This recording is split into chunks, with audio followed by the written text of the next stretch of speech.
champion of his craft, Mick makes it look so easy to climb a mountain path on two wheels. He's been a trials rider since he left school, and he knows every trick in the game. Twice European champion and winner of countless major trials, Mick was the #1 choice when Yamaha decided to add a trials bike to their range of world-beating motorcycles. Mick's early training as a mechanic has stood him in good stead. After he visited the Yamaha factory in Japan and signed a 3-year contract, much of the development work on the new machine has taken place in his own workshop, where he's been assisted by Toshinori Suzuki and Mitsuo Kukiyama, or Cookie, as Mick prefers to call him. Working with the dedication that's made him a superstar, Mick and his Japanese mechanics know that every detail matters. Whilst all this development work is going on, let's get Mick to tell us how to check our machine before riding in a trial.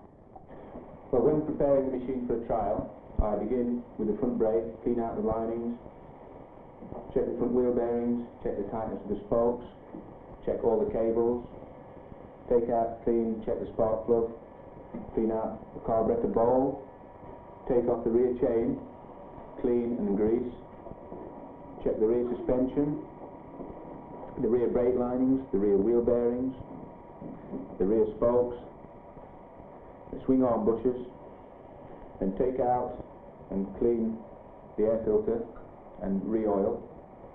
Now that's what I do before every trial. Now after 4 trials, in addition to what we've been talking about, I replace all the cables with new ones, new rear chain, a new front tyre and a new rear tyre. So now we've done all those things, let's go out and try it. As you can see, the machine is finished, but before we go riding in competition, we'll run through the clothing we wear and the tools we carry. At the moment I'm wearing a dry weather riding suit, very strong leather boots, rubber soles. We have here a suit for wet weather, very strong, waterproof and windproof. We have the riding hat and the strong but thin leather gloves. And the tools we carry are here a small screwdriver for adjustment on the carburetor, tyre levers, a larger screwdriver, a pair of pliers, tyre pressure gauge, a roll of tape for emergencies, spark plug,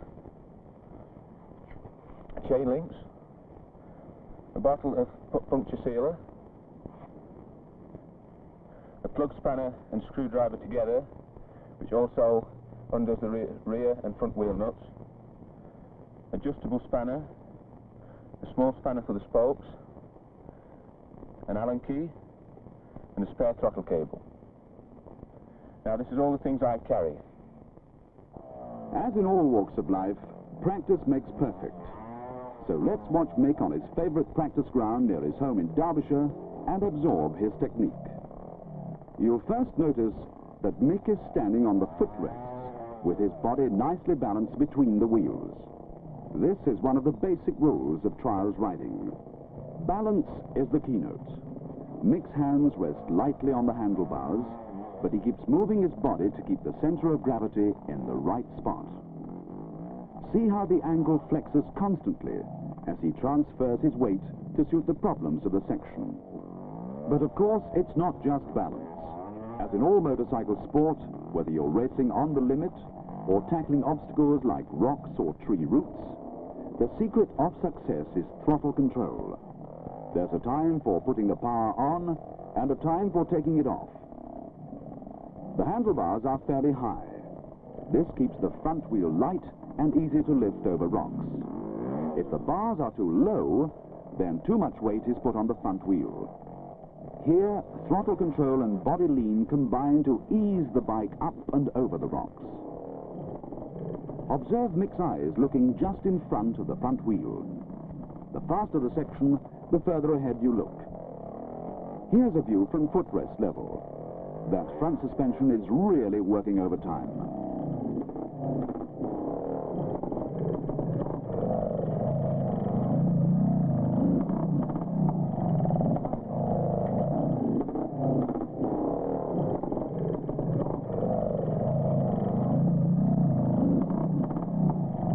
Spinning on the back wheel is not just a circus stunt.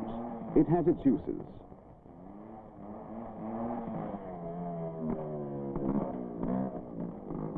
See that? Well, look at it from the side. It looks frightening, but it needn't be. Not if you do it correctly.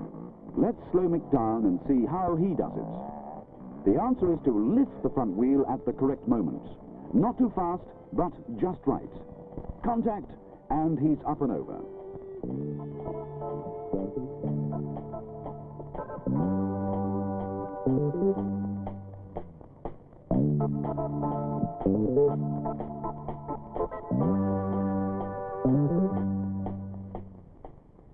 For steep climbs like this, the technique is to hit the bottom at the right speed. Watch Mick accelerate as he makes his approach and shuts off at the top.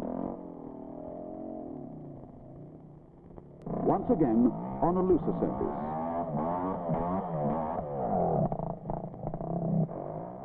This is what happens if you come up too slowly.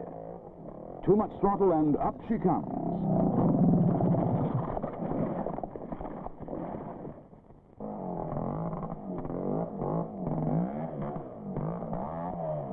A patch of mud and wham! Let her rip and let the back tire dig a trench. This happens to be a straight section where speed is helpful. But there are other kinds of mud where slowness would be more practicable. Stream beds call for first gear work. As with most sections, Mick and other top riders always carry out an inspection on foot before fetching their bikes. This helps to locate those hidden rocks. If there's any moss about, you'll be forewarned. Forewarned is forearmed, and that's half the battle. You can see Mick knows exactly where he wants his front wheel to go. But he's really thinking about the back wheel. That's the one that transmits the power. And only the back wheel responds to throttle control.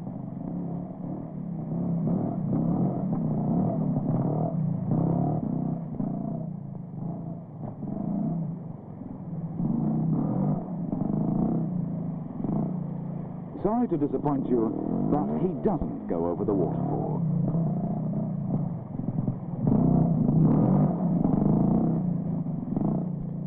Back to dry land, and this little hill is reminiscent of one of the sections in the Scottish six-day trial where Mick will give the new Yamaha its first outing.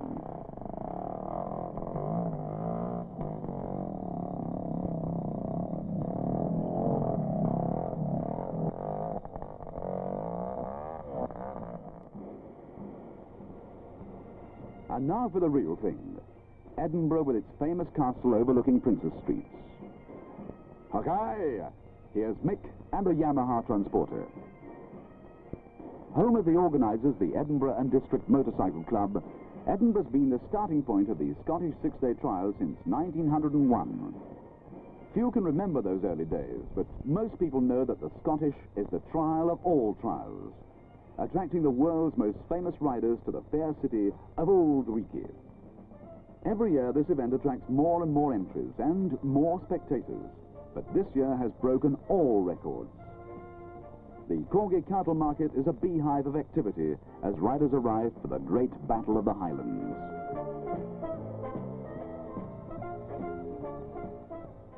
Old friends meet again, others meet for the first time.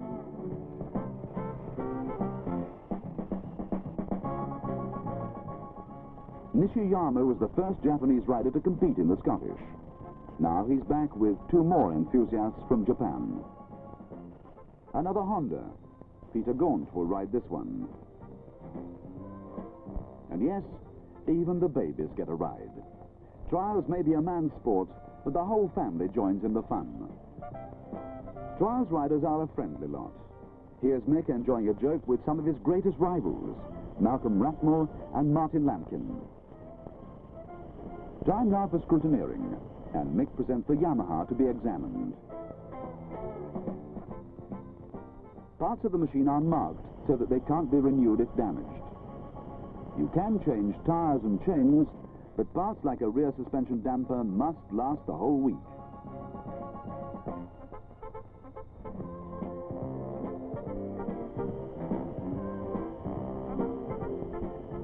After the machine examination, the bikes are parked overnight in readiness for the start at 7:30 in the morning. But Mick has a late number, so he'll have time for an extra couple of hours in bed.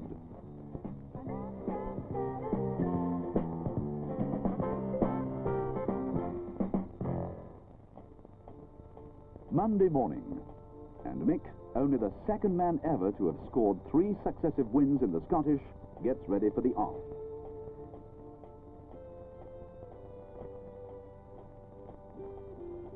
He's not exactly heading out into the unknown, but he does know that anything can happen in the 750 miles that lie ahead. Across the new Forth Road Bridge, and the weather is turning nastier. Conditions are the worst in the history of the Scottish. Now let's acquaint you with the scoring system on trials. If a rider completes a section without stopping and without putting his feet on the ground, it's a clean climb, no penalty points. If he puts his foot down once, it's 1 penalty point, and if he puts more than once, it's 3 penalty points. If the front wheel stops forward motion or the rider falls off, it's a fail and 5 points are lost. Now, the 4 sections of Edrum-Mucky, terror of the first day. Only 4 men have ever cleaned the lot here. Despite the terrible weather, the crowds are out in force. Most of them come well prepared with waterproofs and umbrellas, and Edrum-Mucky is living up to its reputation. Dave Paxton on his Montesa. He loses 3 marks for putting more than once in a section.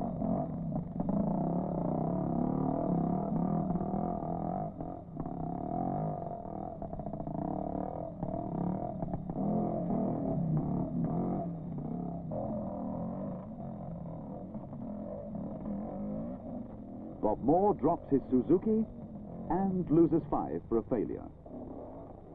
Rathmel looks confident.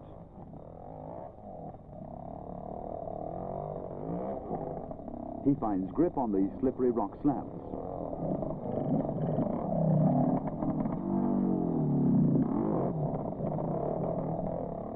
But the wheel slides away and he loses 1 mark for a foot. Kirk Mayfield all the way from Oklahoma.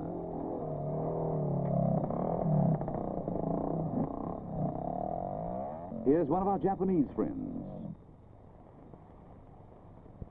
John Peeling on a 350 BSA and off it. Here comes Mick on his 250 Yamaha. This is the man they all want to see. He dabs as a precaution and then continues unpenalized.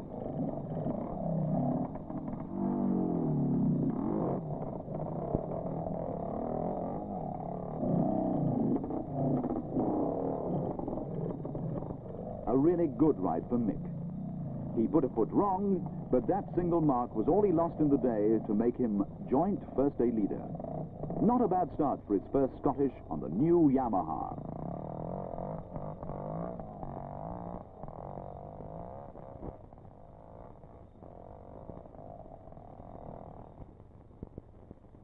Tuesday morning, and the sun shines as Walter Luft leaps up to the 12 sections of Lochiel Path.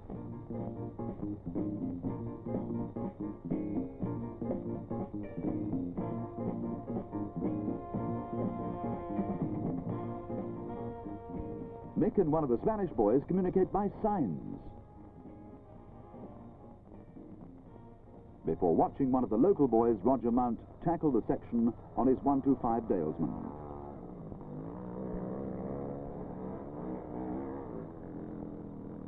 Next, Mick.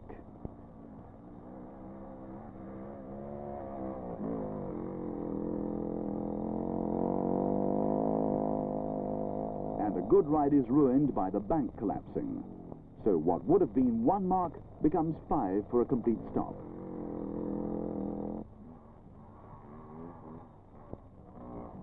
Jeff Chandler foots more than once, so loses 3 marks.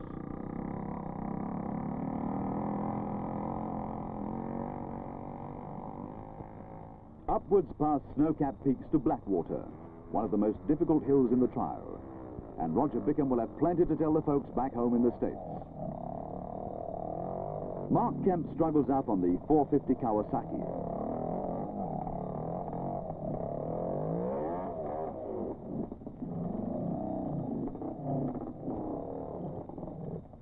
The Scottish is living up to its tough tradition, and the results team are unlikely to find any clean sheets tonight. Malcolm Hall, Bultaco.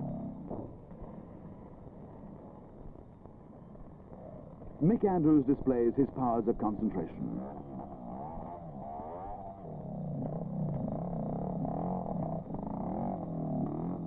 He's going well, but down goes a foot, and that's one mark gone.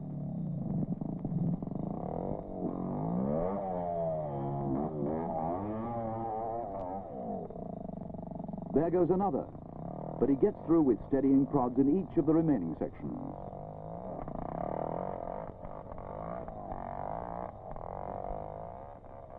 Rob Edwards, leader of the Montesa team and leader of the British Championship, is not having a good run. And finally loses 5 marks.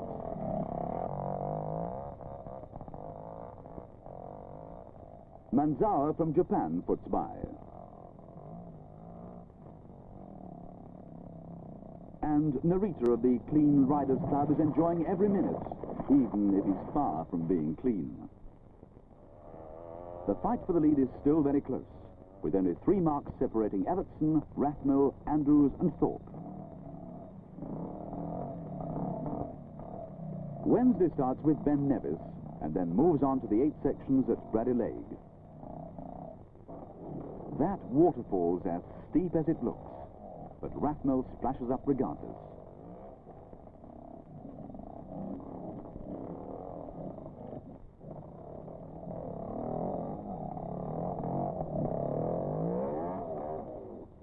A tight turn above the waterfall teases Gordon Farley. He's trying hard to get back on the leaderboard, but there goes another mark just before the end cards. Here's Mick, practicing what he preaches about balance and throttle control as he cleans the section in fine style.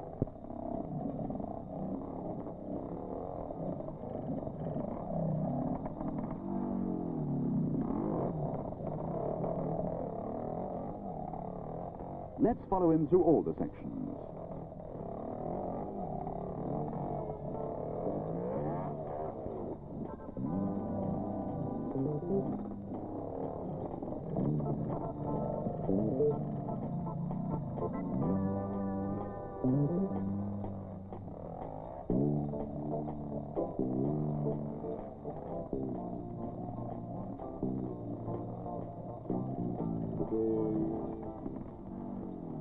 Trials riding at its brilliant best, and this on a brand new machine. Overnight leader Evertson is just a shade too fast and has a steadying prod with his left foot. Martin Lampkin on the Works Bultaco also squanders a mark as he climbs the waterfall. But as top riders agree, it's sometimes wiser to have a dab and keep your balance than make a do-or-die attempt which could cost you 5 marks.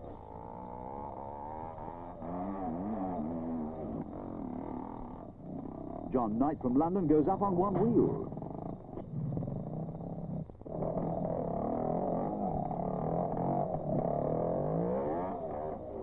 Duncan MacDonald makes a nice recovery.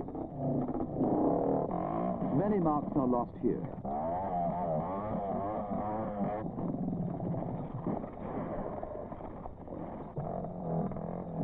Bill Haynes nearly loses a bike.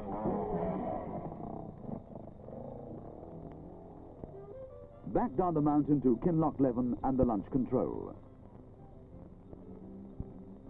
Besides giving riders a break for a drink and a bite to eat, the control is also a time check.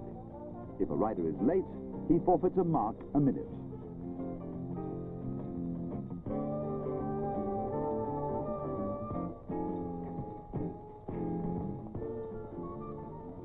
After lunch, it's on to pipeline. Those huge pipes carry water down to a hydroelectric plant for the aluminium works in Kinlochleven. Often the decisive section in the destination of the top awards, the long, steep climb alongside the pipes makes it a favorite for spectators and a nightmare for riders.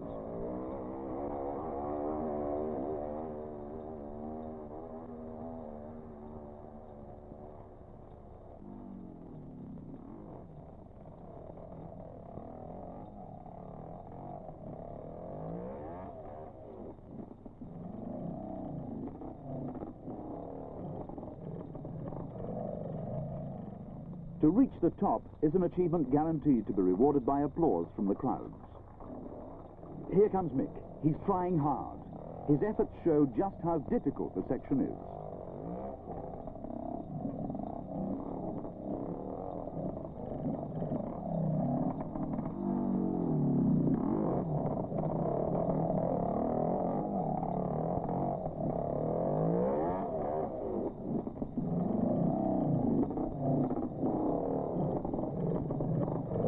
It's Rafner's turn. He's well on line at the bottom, but as the gradient gets steeper, he loses control.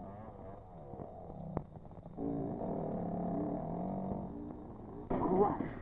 His chosen path is blocked by a spectator, and he asks for a rerun. This is allowed if an observer considers the rider's been unfairly balked. On the rerun, Rafner loses 3 marks, 2 fewer than he would have lost if he'd not been given a second chance. But trials are often won or lost by a single mark.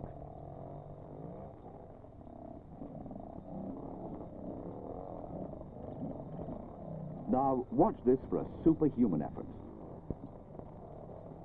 Dave Thorpe, the Ossa Works rider, gets full marks for his gallant struggle. But the observers recorded 5 marks lost.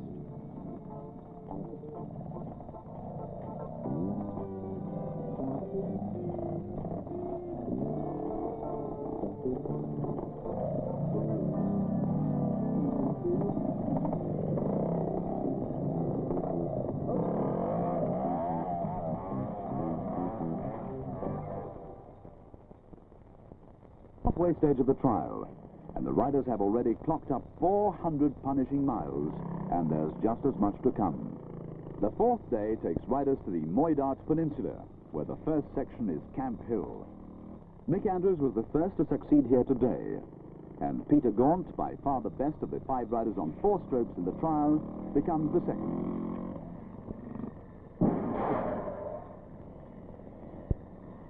Section observers are all volunteers, without whom trials wouldn't be possible.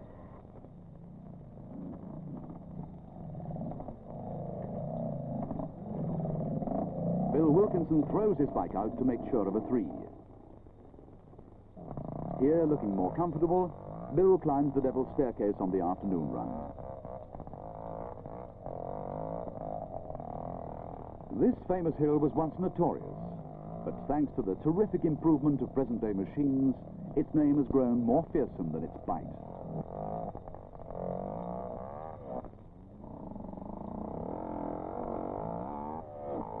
Clive Smith, just 20 years old, shows the unflurried style that won him the award for the best newcomer.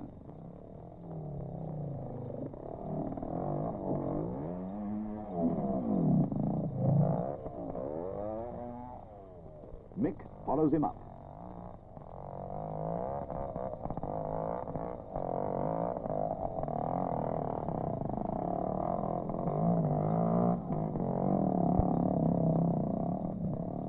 And it's another clean ride. Further on at the schoolhouse, and Manzawa has another lesson. The Japanese riders have become favorites with the fans for their determination on unsuitable machines.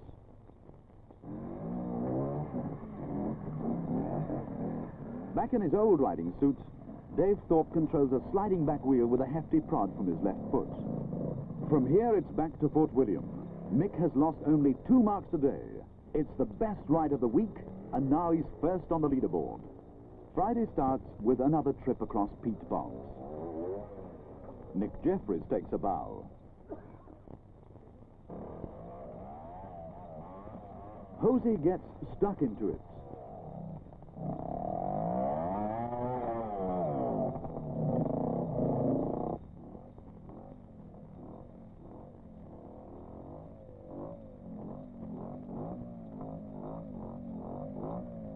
Leading American Lane Levitt climbs the first 2 sections, but it's 500 feet higher up the mountain where things get really sticky.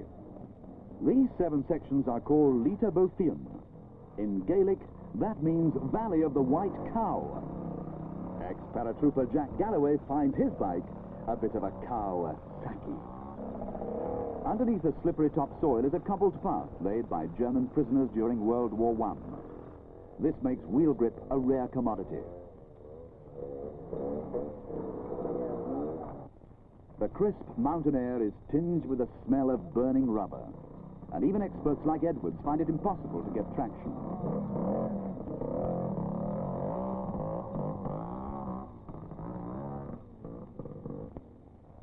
But Mick and the Yamaha sail up it as if it were a main road.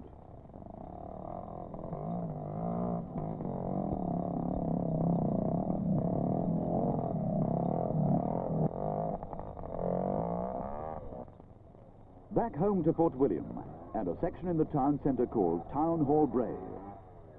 This is used 3 times during the week, and gives the locals a chance to see their favourites right on their own doorstep.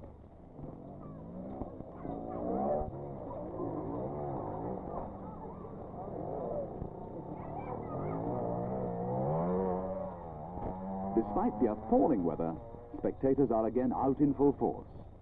And to their delight, Mick Wilkinson does a wheelie up the section.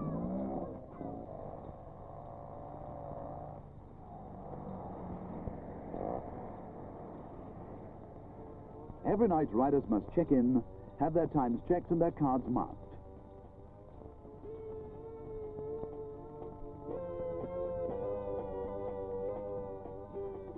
Then the bikes are left overnight in an open compound. A good test of reliability when it's raining like this.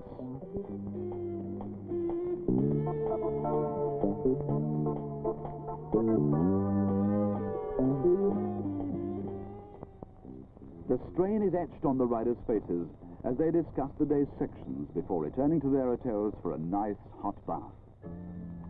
The final day, and for once, the rain has stopped as riders collect their bikes for the last time. Mick is only 1 mark behind leader Rathmell and 11 ahead of third placeman Martin Lamkin. There's always a last bit of fettling to do, and the uncertainty of whether or not the bike will start. No uncertainty here, though. Mick's Yamaha fires first kick.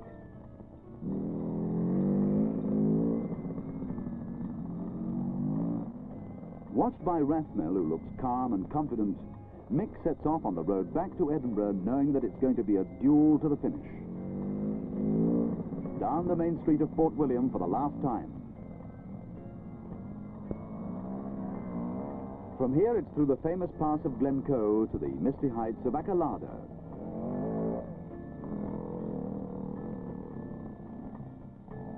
Here's Martin Lamkin, who needs to be very careful to stay ahead of Dave Thorpe.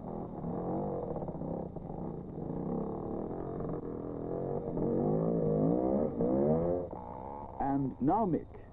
He's already lost marks at Calart this morning and needs to make up some here.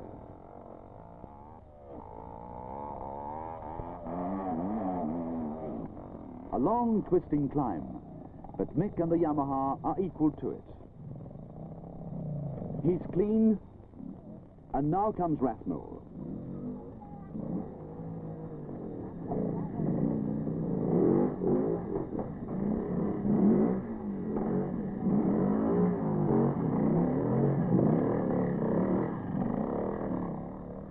A little bit of wheel waving and it's 3 marks lost. The Scottish is a test of nerves, and it's not over yet. Next section, and Mick is going well.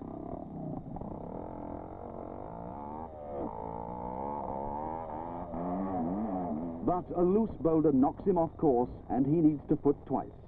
And in a trial, 1 and 1 make 3. Malcolm Rathmell again follows Mick, and it's his turn to be clean.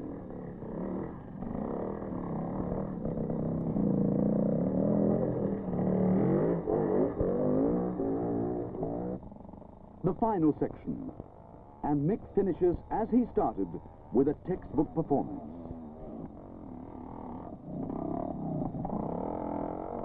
But so too does Malcolm, and with only the main road to Edinburgh ahead, the trial is virtually over.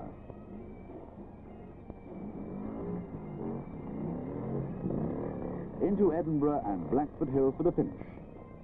A victory wave from Malcolm Rathmell, and he's certainly earned that fear.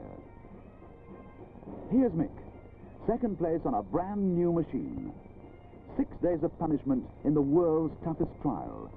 A terrific achievement for him and Yamaha. But now Mick is off across Europe. He's on his way to Italy for the 4th Trofeo Sergio Casera Trial Internazionale, next round in the European Trials Championship.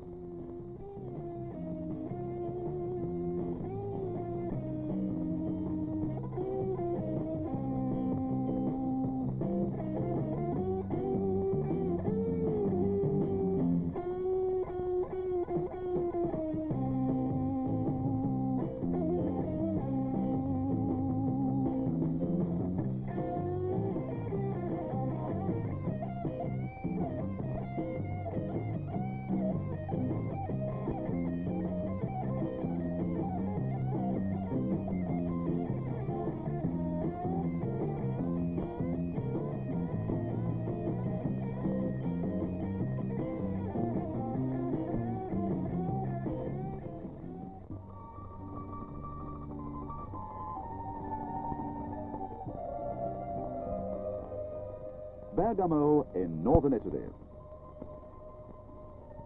The sun's high in the sky as Mick shares a convivial drink with Martin Lamkin and Malcolm Rathmell, fierce rivals but great friends. And these three are the greatest trials riders in the world today. The joke is, as usual, about the British weather. But what Scotland can do, Italy can do better. Just look at this. 7,000 feet up, a really miserable morning with clouds casting a gloomy scene at the start. To make matters worse, Mick has an early number, and that means that he's got little hope of hanging back to see how his rivals get on. This one-day trial has 3 laps of 15 sections each and a total mileage of 50 miles. Crash helmets are compulsory here, but Mick, being British, dons a very horsey hat. The first section is a monster. Riders reckon it looks impossible. But Mick gives the lads a bit of encouragement. He goes over the top with just a dab. Fantastico! But others don't quite enjoy the same success.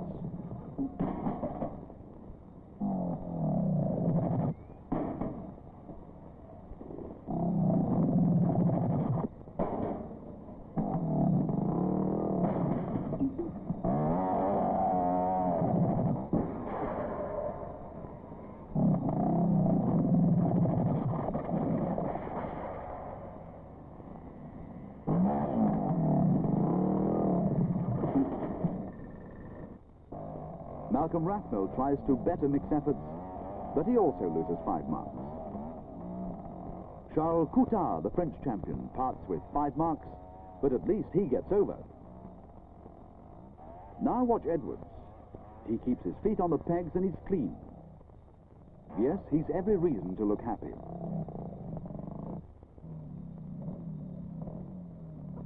Out of the mist to a series of sections in a stream bend.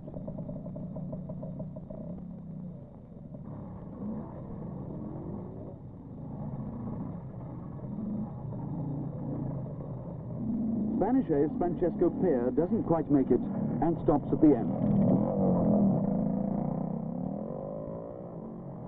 Hans Loeffler from West Germany.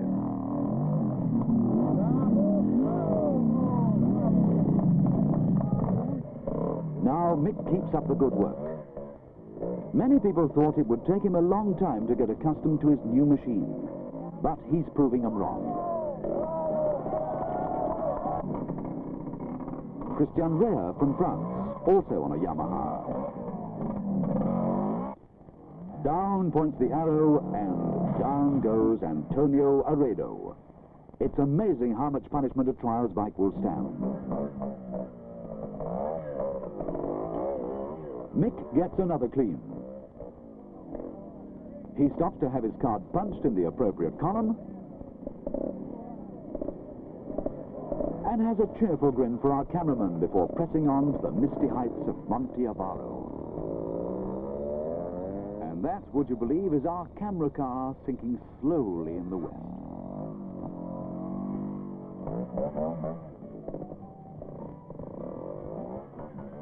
These hills are winter ski slopes, and some riders enter into the spirit of things by trying skiing on two wheels. We've had rocks, a river, and now mud. A really excellent course with a little bit of everything.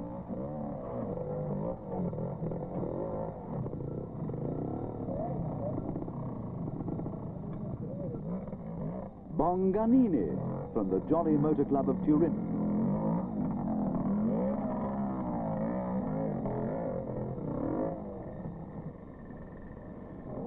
Giovanni Tosco.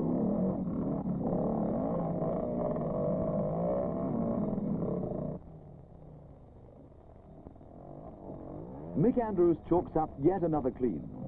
Mick and the Yamaha are really on the ball today. The next bunch of sections are not quite as steep, but they're just as slippery.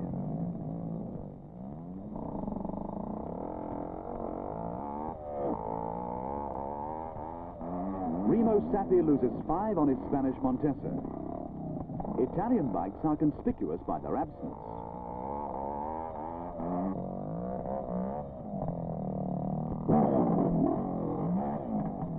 Giuseppe Bartorile does a handstand on his Voltaco.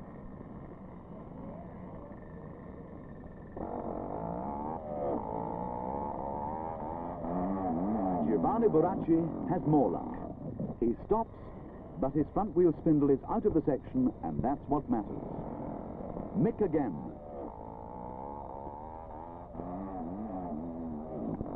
And again clean.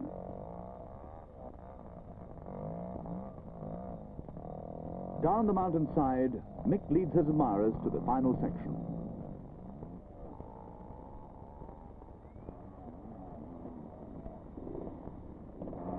A steep rock step which stops Benny Selman from Sweden.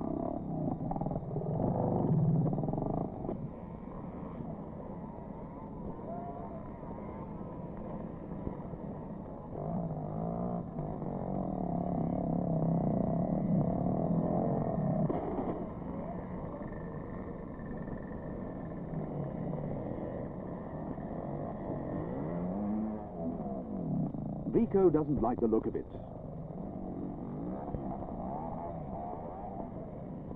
At last the rain has stopped, and the thousands of fans have had a wonderful day's sport.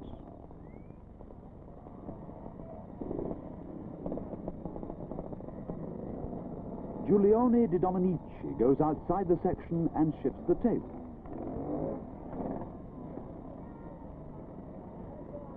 This provokes a friendly tiff between rider and official.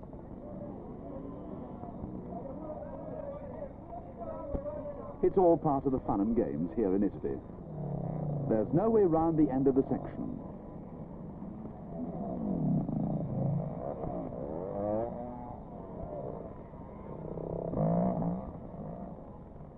Mick has been the only rider to clean here, and he doesn't disappoint the waiting cameraman as he sails over again with a steadying prod.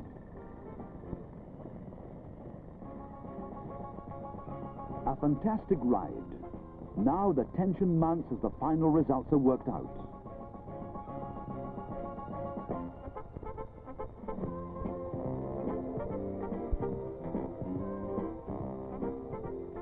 Late in the afternoon, the sun comes out, and it really shines for Mick as he's announced the winner. He tied on points with Edwards, but with more cleans, he gets the verdict and 15 more championship points. A great victory for Mick and for Yamaha. Trials riding is a man's sport. It calls for skill, stamina, and a good machine. Yamaha are proud of Mick's achievements, and Mick is happy to ride for Yamaha.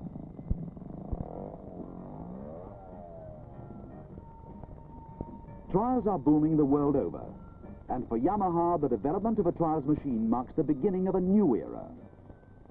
The new Yamaha Trials bike gives more riders a chance to enjoy one of the most satisfying forms of motorcycling, with the best possible machine.